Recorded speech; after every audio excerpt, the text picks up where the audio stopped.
17వ ward voter మహాశైలకు నమస్కారం. రేపు జరగబోయే మున్సిపల్ ఎలక్షన్లలో 11వ తారీఖు జరిగేటటువంటి ఎలక్షన్లలో మా అభ్యర్థి అయినటువంటి అంతారం సురేఖ గారిని మా తమ్ముని మరదల్ని నేను నిలబెట్టడం జరిగింది. మహిళా రిజర్వేషన్ రావడంతో ఆమె నిలబెట్టడం జరిగింది.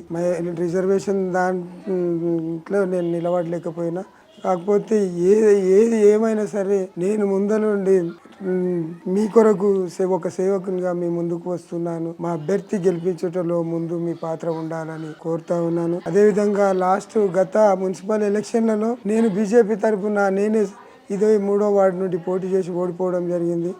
ఆ రోజు నాకు వచ్చిన ఆలోచన ఏంటంటే, కొత్తగా వచ్చిన ఆ రోజు రాజకీయాల్లోకి ప్రజలు ఎట్లా ఓట్లు వేస్తారని ఆ రోజు నేను డిసైడ్ అయ్యి ఆ రోజు నుంచి నేను ప్రజల్లోకి వచ్చేసి నేను 24 గంటలు ప్రజలతోని, యూతులతోని, మహిళలతోని, అమ్మలతోని, అక్కలతోని నేను అందరితో కలిసి వండుకుంటూ పనిచేయడం జరిగింది.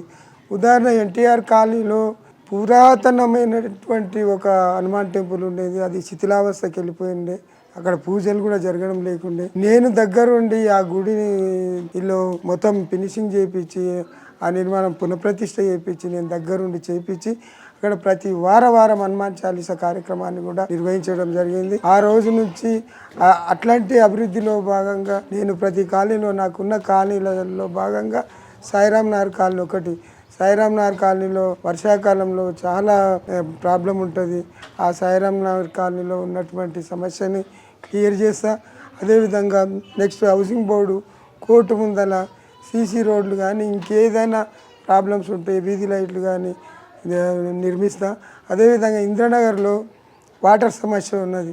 యూత్కు అక్కడ కొంచెం వెనుకబడిన కుటుంబాలు, చదువుకోలేనటువంటి కుటుంబాలు ఉన్నాయి.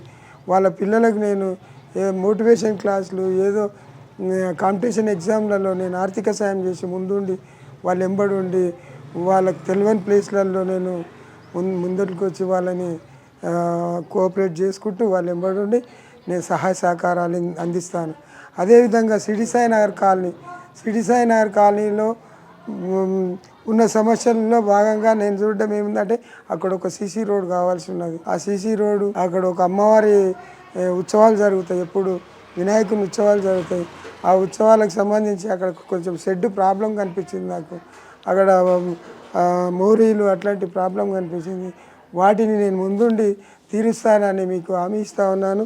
మీరు దయచేసి కమలం పువ్వు గుర్తుకు ఓటేసి భారీ మెజార్టీతో గెలిపిస్తారని నేను విశ్వసిస్తున్నాను. అదేవిధంగా మీరు నా ఎంబడి ఉండండి, నేను మీ ఎంబడి ఉండి 24 గంటలు సేవ చేస్తానని హామీ ఇస్తా ఉన్నాను.